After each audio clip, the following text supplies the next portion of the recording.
In my collection of stuff, I own some well and truly big computers, one of which being this Dell PowerEdge 2950 2U rack mount server, and yeah, it gets bigger than this. We have the PowerMac G5 Quad, which I haven't actually featured on my channel because, well, it needs some work, but hey, I'm a proud owner of a PowerMac G5 Quad, and for those who have been on my channel long enough that remember the 99-cent G5, yeah, that's long gone. So no more of that here. But today we have another fun addition to this collection of greatly oversized computers. And it is this. A big IBM System x3200 tower server. What a beast.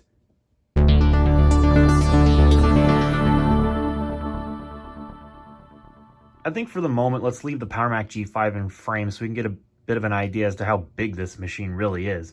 Now, it has a slanted front panel, so in all fairness, it's probably not going to be the easiest to compare these two size-wise, but this thing is about as long as a PowerMac G5, or for that matter, a pre-modern cheese grater Mac Pro, you know, the original cheese grater design.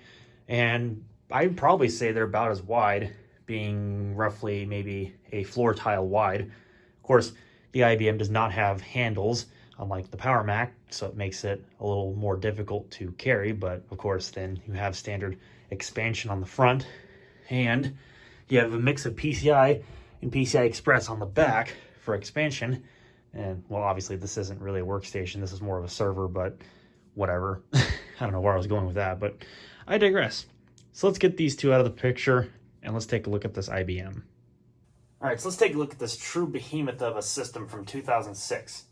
Now, this is a single processor server, and it's based on the Conroe Core 2 architecture of Xeons. So this uses the Xeon 3050 processor specifically, a 2-core, 2.13 gigahertz CPU, and it's actually LGA 775 based, unlike later servers like my PowerEdge 2950, for example, which uses LGA 771, which is a little bit different, but mainly just in the naming scheme. They're virtually the same architecturally, just because, you know, separation of Xeons versus the, you know, consumer line. So, yes, this is a server. As such, this thing doesn't really have a lot of amenities for consumer use, but again, it's not really the point of a system such as this. So as you can see, there's a key lock on the side. Fortunately, mine is unlocked. And what's cool about this system is it's easy to get into it via this little spring-loaded handle. You push down and then you pull, and this will actually unlatch the side panel. We'll take a look inside in a minute, because obviously that's where all the goodies are. Let's take a look around the system in my particular specification. Make sure that this is in frame, and it probably would be, you know, because of course wide angle lens, but it's kind of hard to, you know, see based on the angle that I've got this at. Again, I apologize. So on the front, we have two 5¼ inch bays, one 3.5 inch bay. So up here we have a factory installed DVD burner drive, or maybe it wasn't factory as a replacement, who really knows for sure. But below that we have a DAT72 tape drive for tape backups. We have, again, this 3.5 inch bay down here. I guess that this would have had an optional floppy drive, which for a 2006 system, that's pretty late for a floppy drive, but I believe it would be supported. I'll have to look at the motherboard, so don't quote me on that. Maybe it could have been for this tape drive without the 5¼ inch adapter faceplate. Maybe it could have just went in here. Who really knows for sure. I'm also going to have to look into the plastic feet on the bottom, so it's a little bit unbalanced, so definitely not ideal. But anyways, on this, we have two USB 2.0 ports on the front. Not sure if there would have been any more on a higher end unit potentially, but who really knows for sure.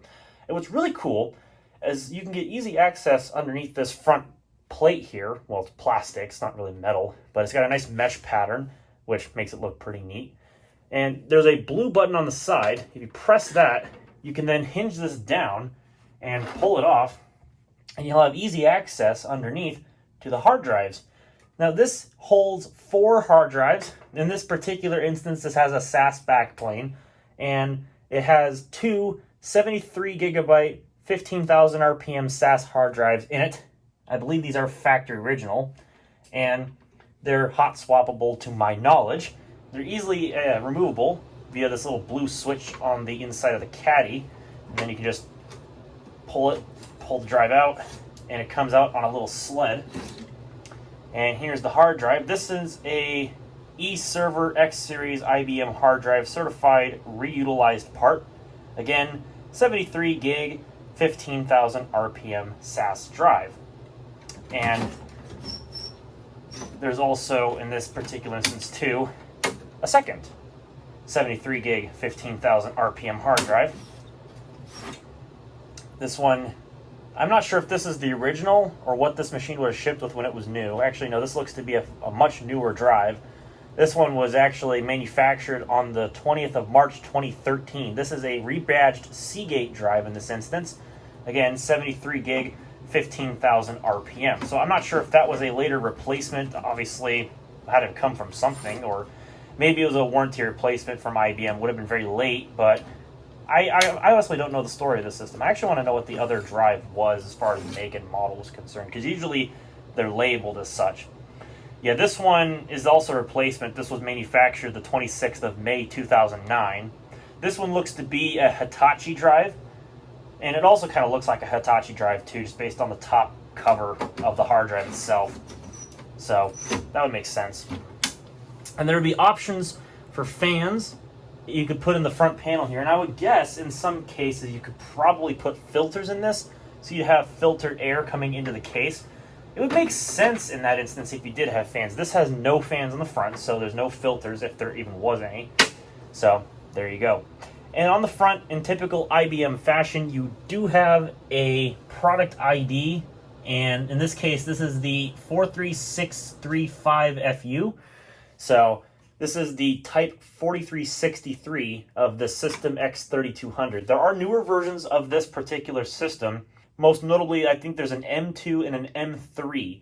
The M3 is the one that you'll most commonly find information for online. They're based on a newer architecture, and I forget the code name off the top of my head, but you can look it up online. They're very easy to find information for, as I mentioned.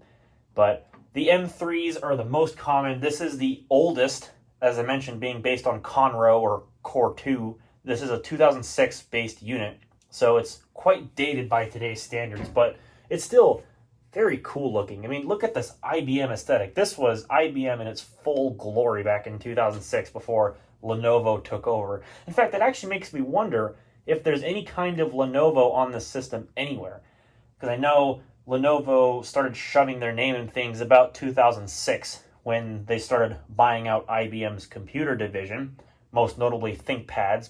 And the first one you really see the copyrights on is the ThinkPad. I want to say it's the T43 is when Lenovo started putting their name on things. And obviously they started shoving their logo on things with the T60. So there's a little bit of a fun fact for you there if you're ever looking at, these older IBMs. My particular unit has a bit of a wobbly front panel because I think it's obviously seen some better days. I think one of the clips might be broken, which, wouldn't surprise me. This thing's probably been around the block or two. But you do get the power button up here. It's a soft power switch. I think it doesn't really feel like there's any tactileness to it, but you're not really going to be pressing it very often. Like I mentioned, this is a server.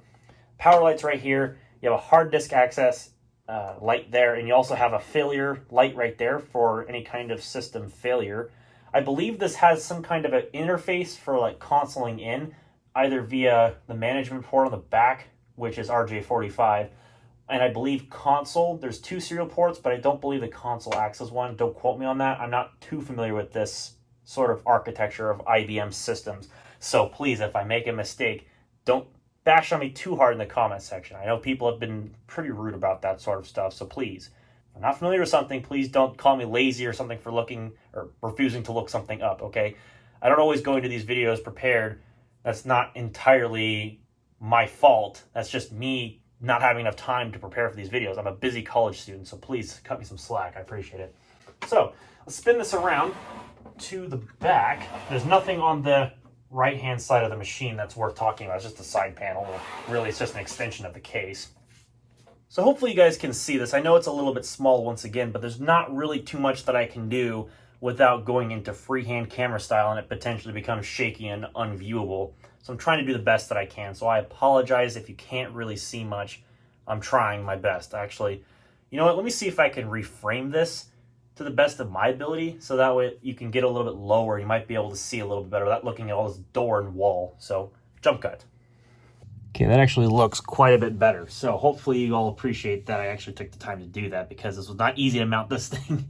I don't have a tripod, and I use an iPhone 11. I don't have a phone mount to a tripod, even if I did, well, at least here. So forgive me, I do the best that I can with what I've got, so hopefully it looks okay. Anyways, on the rear of the machine, without much more digressing, we have redundant power supplies up here at the top, and they're easily removable. This one doesn't have the little rubber coating or whatever. Doesn't really matter. You just push down on the tab, you pull it out, and here you go. The power supply in this case is made by Artisan Technologies in China. Of course, where else? It's got a beefy 12-volt rail at 38 amps maximum, so that's quite the beast of a power supply. But then again, there's a lot of devices in here that could probably benefit from that extra current. Cooling fans specifically. And it doesn't directly say what the wattage is. I guess you'd have to look around. I'm not sure if it says on the inside, or maybe there's another power supply that says so. We'll take a look at the other one here. No, it really doesn't. So we'll have to wait until we get inside the unit to get a better look at it and see if there's any kind of mention of total power supply wattage, because I don't think they'll say it on the back, because, you know, that would be kind of redundant. But you might be able to see this is the power supply. On the rear, you can see the connector that it uses is completely proprietary to this computer. And there's a little cooling fan to intake air and exhaust it out the rear of the computer. And what's also pretty nice about these too is they have little reusable little cable things. So if you plug in your power cord, you can kind of use this to attach the cable and like hold it down or something. Same thing goes here for the I/O on the back of the system in general. So you can, you know, obviously keep things neater potentially. This is just your standard run-of-the-mill PS2 mouse. To USB. Whoops, that didn't really help. So I'm going to tell you, I'm trying my best. I shouldn't have put that USB mouse adapter up here. This thing that my phone's leaning against is not exactly the most stable, so I apologize for the jump cut all of a sudden, and probably jump scare if you're wearing headphones, so I apologize about that. Anyways, I/O on this machine. There's a serial port there. I believe there could have been another one right there, so this could have had a good number of serial ports. There's also some extra cutouts for what I believe would be SCSI. This looks like this would be like a 50-pin SCSI. This might be like a 68 pins down here. This is an add-on card. I'll get to it here in a second. But it looks like there'd be like little knockouts in the case for what would look to be like SCSI ports. Quote me if I'm wrong, or correct me if I'm wrong in the comment section, but I believe that's what these cutouts would be for. Obviously, again, serial port up here. Motherboard I/O, we have PS2 keyboard and mouse. This would be an IBM product, so obviously would have to have these. That's pretty common for a 2006 computer. Another 9-pin serial port. This would be COM1. That's probably COM2, COM3. LPT1 for your parallel devices, not just printers, although it's labeled just as a printer, but you know, obviously there's more to a parallel port than just a printer. Onboard video, we have presumably gigabit Ethernet. We have 4 USB 2 ports. We have a system management port, which I believe has a web interface that runs on, I want to say ActiveX, which means you have to use Internet Explorer. My guess would be that. Don't quote me on that. And I'm not sure if that's supposed to be in like any kind of thing. I think this is just cutouts in the I/O shield for some reason. And then you have some expansion slots, one of which has a SCSI card in it. This is another one of those IBM certified reused part thingamajigs. I have no idea exactly what SCSI card this has, so we'll take a look at it when we open up the case, which we'll pretty much do right now. Looks like there's some Phillips head screws or flathead screws. They have multiple different bits on them, so you could use a nut driver, pliers, Phillips, flathead. Like, this thing is pretty versatile as far as its screws are concerned. Also, before I forget, big fan. Like, look at this big fan, 12 volt. I don't know how much current this thing uses, but this is a big fan. Of course, shock mounted with rubber mounts, good quality, good stuff. IBM does not screw around when it comes to their servers. or at least they didn't back in the day. I don't know if they still make servers these days. I think that's all been pretty much shifted over to bigger name companies like Dell, HP. I think maybe there's some other companies that still make servers, but those are the two that I can think of off the top of my head that still make them without going into custom server territory. So this is really easy to open into. Like I said, you just push down on this handle and it just comes right off like that. Now we'll go freehand camera style to take a look at this because there's a lot to show in here. At least to me, there's a lot to show. So on the side panel, you have this nice diagram that gives you some service information, and there's the basic layout of the motherboard. So this basically tells you all that you need to know as far as, you know, ports and connectors and stuff is concerned. And I was right, diskette drive optional. So this could have been optioned with a floppy drive if you so needed it. It has 4 DDR2 slots. It also has a bunch of different fan connectors all over the board, I'm sure, as well as SATA, IDE. There's a tape USB port. There's also an optional remote supervisor adapter 2 slot, which would go, or the module would go right in there in that blue highlighted slot. Obviously, this one does not have that option. And as I mentioned, this has a mix of PCI and PCI Express. So you have 3 PCI slots, and then you have 1 PCI Express times 8 and 1 PCI Express times 1. I might experiment with that times 1 in the future because I'm not sure if that actually allows you to install something like, I don't know, one of them GT710 graphics cards that use the PCI Express times 1 interface. Yes, I own one. That might make for an interesting video or a failure. Who knows, really. There's also a SAS connector there, which this, again, has that because it has SAS hard drives. So there is that module. And there's some other goodies on here, such as diagnostic LEDs, how you enter in your memory into the slots. That's actually the wrong term, but I'm trying to get this done, so forgive me. And then it also tells you what these front panel LEDs and connectors are for, which is useful. And it also gives you a little bit of information on how to install adapter cards or whatever else. So really good stuff. And then this has a date of the 1st of February 2006 regarding manufacture, which is brilliant. So very nice, very nice. So here we go. Here's that power supply label I was talking about earlier. Again, Artisan Technologies makes the power supply. And there you can see all of the different ratings here. Looks like this has a redundant setup that has total combined 340 watts steady power. And I believe it looks like or maybe you have to add these. No, I'm reading the wrong number, my bad. Maximum continuous power output, 430 watts. So you have 2 430 watt power supplies. I believe you could probably just run the server off of one. That would make sense. So, and a nice thing too, there's also diagnostics on the back for if AC or DC, you know, compliancy or whatever, you know, self-test stuff. And there you can get a little bit of a look inside the motherboard. I'm going to tilt the system here on the side in a little bit, but you can kind of get an idea as to all the wonderful goodness that is this server. All right, this should be well lit enough. As I mentioned, this is the blue slot for the remote supervisor access adapter or whatever that this would be used for. Then there's a fan header down there for which goes to this fan on the side. And then here are all the expansion slots. So PCI Express times 1, times 8, and in your 3 PCI slots. So very well labeled. Jump cut, because I didn't do this earlier like a smart person. Here's a quick look at that SCSI card, which, as you can easily see here on the back, is a certified reutilized part, and it has some part numbers on the back. There you can kind of get an idea as to what this is, a Digi Neo 8-point universal adapter of some kind. But of course I can't see what it is because somebody decided to blob some what looks to be like fingernail polish on the actual chip itself, so I can't actually see the part numbers for the actual chip itself. But it's just some analog device style stuff going on here. And then there you can see the SCSI connector there. So, yeah. Fun stuff. So, anyways, back to the video. And there's also the intruder switch down there, which would attach to some part in this case. I believe it's right here. That's where the chunky intruder switch would go if, you know, you want to protect your system from people hacking into it and trying to steal your hardware. Down there, you might be able to see that ATI labeled chip. There is a RAM chip next to it. That is your onboard graphics, which is ATI ES1000 driven. I think that's what that is supposed to say. This is not very powerful, and it only has 16 megabytes of frame buffer to use, which is to no surprise. Of course, there you can see the SMSC, I believe that's the Super I/O chip. Then next to it is the CR2032 backup battery, as well as the BIOS.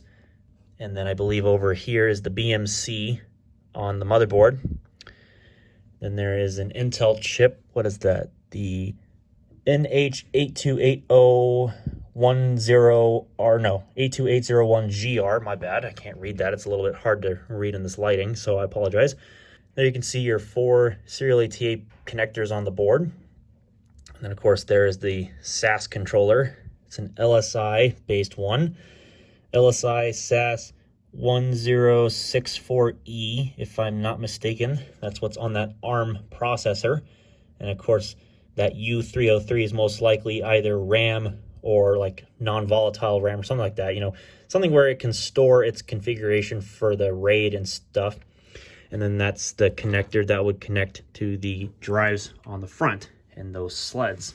There you can look up here and see the 4 DDR2 ECC RAM slots. This currently has 2 gigs of RAM. I don't know what the maximum would be. I know originally this system was probably ordered with 1 gig of ECC DDR2. More than likely 667 megahertz was the common speed for this system. The front side bus of the CPU is 1066 megahertz, so that would probably make sense. Check out this heatsink for the LGA 775 processor that lies underneath. Not the biggest I've ever seen, but still definitely a tower of a heatsink. And on the one side here, you can see some of the heat pipes. It was only a little bit. It's not too bad. I want to get off the wide angle camera. There we go. But still definitely a big chunk of a heatsink. It's got its own fan, of course, because that's just what you do. I'm really not sure if there would be an additional duct that would come over this. I don't think so. But you have a little fan here that would blow air over the hard drives, whether they be serial ATA or SAS. Of course, in this case, again, redundant to say this, but this one has SAS for its backplane. So, whatever. There you can see the 3.5-inch bay up there, which would probably be, again, for the floppy drive. Above that is your tape backup drive. This one actually uses serial ATA instead of like USB, because on the motherboard, on this diagram, you might have noticed that there was a tape USB. So I'm not sure if IBM at the time would have optionally allowed you to spec one of these with a USB tape drive, and it would have connected underneath here on the motherboard. Couldn't tell you for sure. Of course, up here is the optical drive. And interestingly, this is an IDE optical drive backplane on a SATA optical drive. So that right there, that is very fascinating to look at. So, you know, IBM in their infinite wisdom, they could have just, you know, used another SATA port on the motherboard to connect the optical drive. But most systems in 2006 still used IDE optical drives. So I guess in this instance, they just used the newest and the greatest, and they just slapped an IDE adapter board on the back of it. You know, that is so IBM. Well, that's any major OEM, to be fair. Because why use the latest and greatest when you can just adapt it for backward compatibility out of the gate? Wonderful.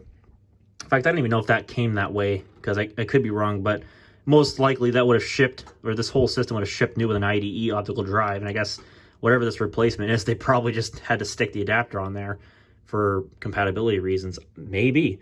I don't really know the backstory of this system and what it would have originally came with hardware-wise when it was new in 2006. So again, forgive me, I probably don't know everything, and that's fine.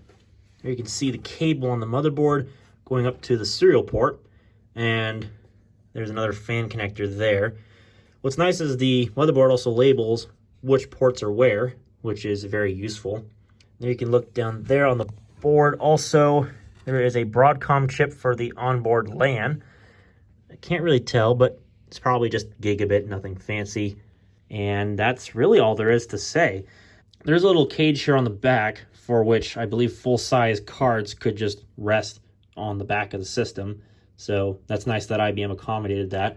And of course, this just gives the expansion cards some stability in the system for when you obviously close the system up. So that's pretty nice to see. And really, that's about all there is that's notable about this system. Of course, there you can see that's pretty much empty in there. My guess is that would be where optional fans would be. You'd have them in here. And then, of course, if you really wanted to, you could look inside here if we really wanted to look inside the SAS ports, but I don't really think that's necessary for this video. So why don't you say we slap the side panel back on this thing, gently, of course, and we fire it up and take a look at it. It's running Fedora Linux. I did not put that on here when I bought this. It just happened to be on the hard drives, but we'll probably put some other operating system on this another time in another video potentially, but I'll just show what it's got because why not? And this is probably going to be its semi-permanent home because I think this thing weighs about or over 50 pounds. So it's quite the behemoth to move. And that's obviously not a joke. So anyways, I have it plugged into power. You can see the power light is flashing at the moment. And the fan is running, or at least a fan is running in the system somewhere. So you might be able to hear it. Sounds like it's either the power supply fan or it's the fan that's inside the computer. I couldn't tell you which. Either way, you'll probably hear some more fans when we press the power switch, which we'll do right now.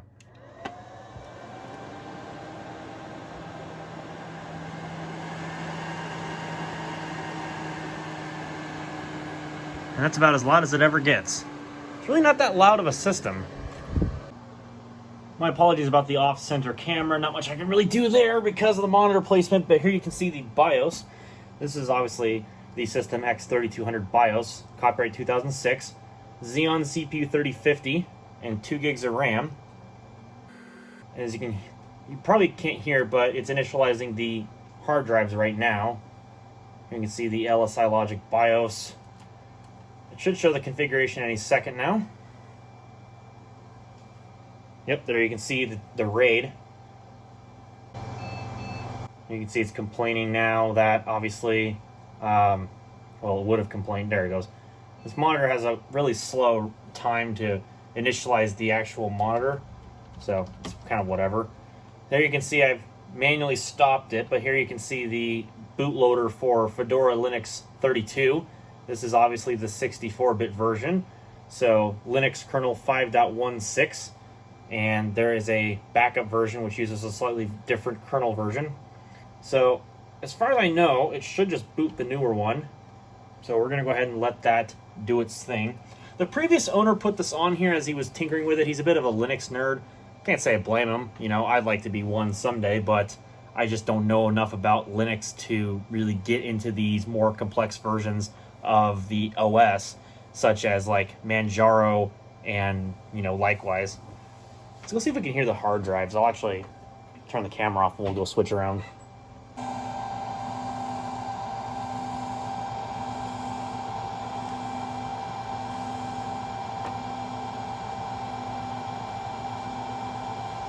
Not really, you can just hear the cooling fan, but this is unbalanced, so it kind of vibrates a little bit, which is a little weird, but I don't know.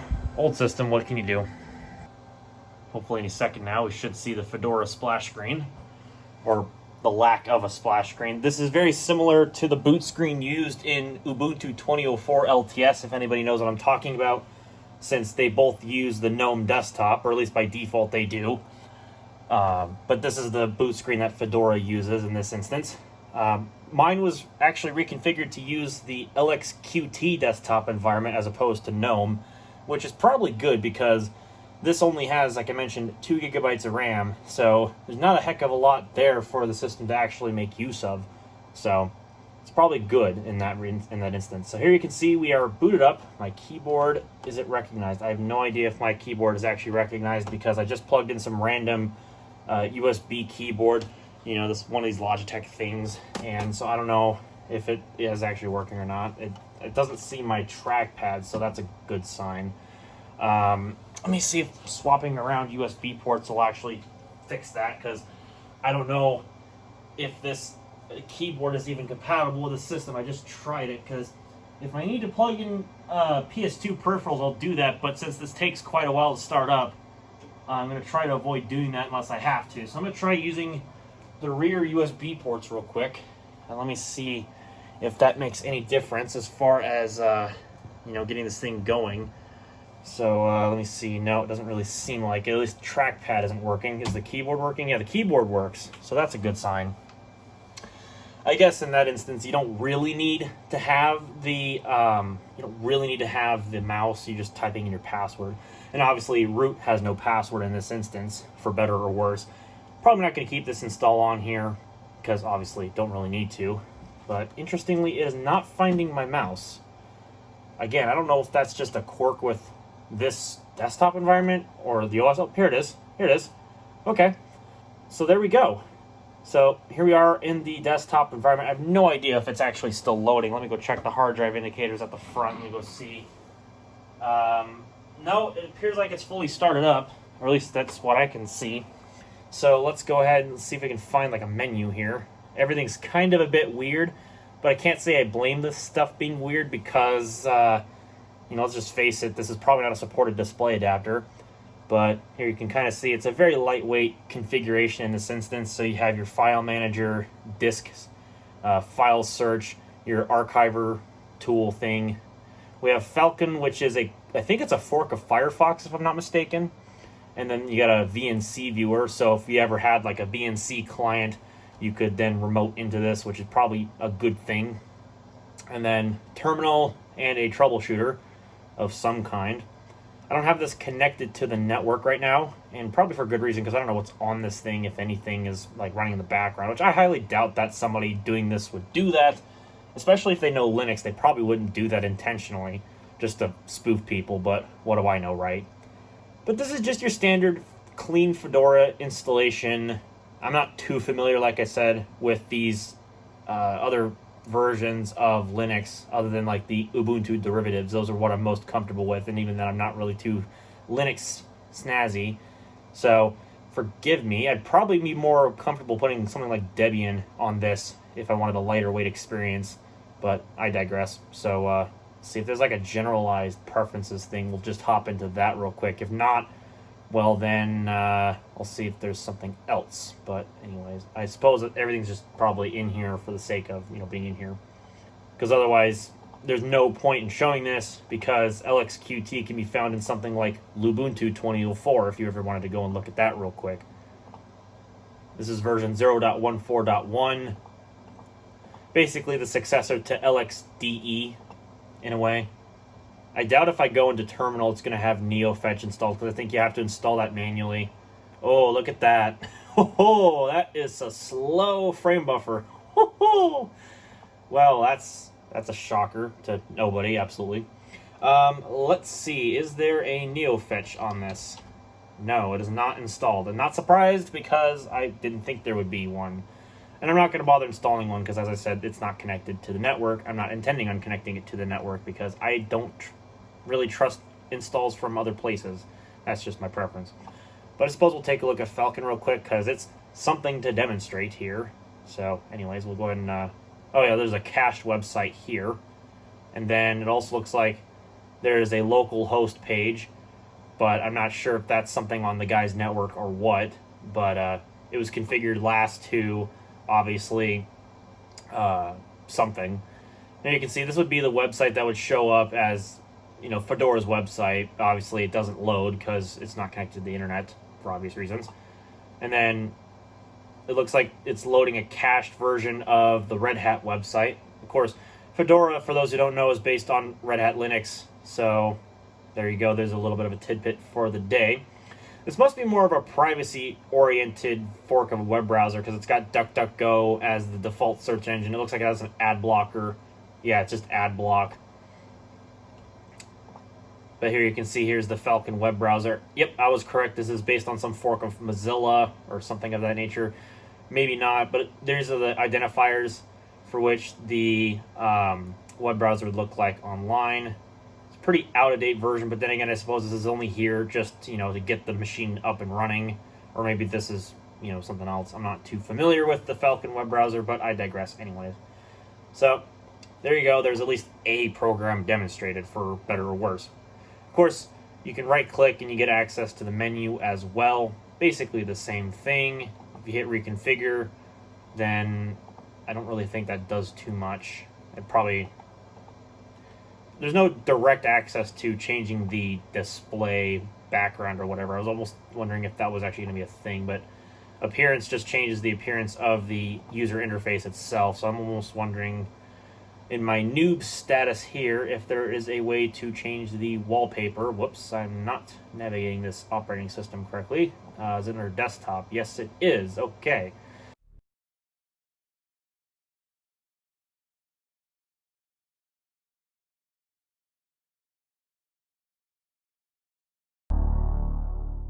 Yeah, I'm not sure if they're all the same wallpaper, if this is just the one that's currently set. I'm not too sure. This has a funky icon pack set for LXQT, so stuff's kind of a little bit hard to navigate.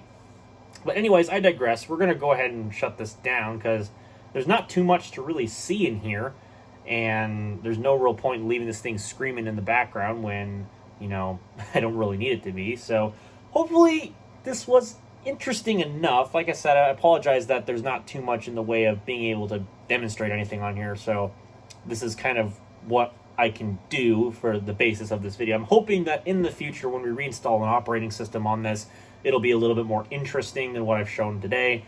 Maybe it might not just be Linux based. We might do some experimentation with, well, maybe Windows Server or maybe some beta Windows Server builds. Those could be kind of fun, but that's stuff for another video for another day. So hopefully, again, you liked what you saw, and if you did, click the thumbs up button. If you didn't like it so much, click the thumbs down button, because why not? I understand, you know, I'm a noob at Linux, so dislike the video if I'm a noob at Linux. I don't know.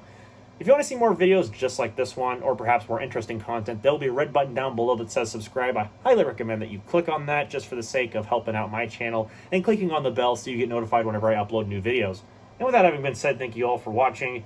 Catch you all in the next one.